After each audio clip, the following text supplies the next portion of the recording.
বিয়াৰ পিছত মোৰ প্ৰথমটো মিনি ভ্লগ। আচলতে মিনি ভ্লগ বনাব সময়ো উলিয়াব পৰা নাছিলোঁ। বিয়া পতাসকলে বুজি পাব, বিয়া বুলি যে কিমান ব্যস্ত হৈ থকা যায়। বাৰু ৰাতিপুৱাই গাটো ধুই ৰেডি হৈ ল'লোঁ আৰু এইজনী জুহি ভতিজী হয়। ৰাতিপুৱাই ভাত খাই তাইও ওলালে স্কুল যাব। আজি স্কুলত হেনো স্পৰ্টছ ডে আছে, সেয়ে স্পৰ্টছ ড্ৰেছেই পিন্ধি গৈছে।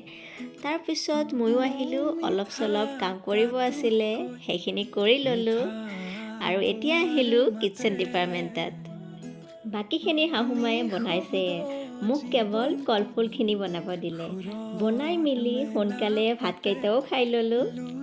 তাৰপিছত আকৌ অলপ অফিচিয়েল কামো কৰিব লগা আছিল, সেইখিনিও কৰিলোঁ আৰু এতিয়া আমি বহিছোঁ লুডু খেলাত, জুহি, মই আৰু বিৰিণা। এতিয়াৰ পৰা মোৰ ব্লগত নতুন মানুহো লগ পাব। দিয়ক আজিলৈ আহিছোঁ, বাই বাই।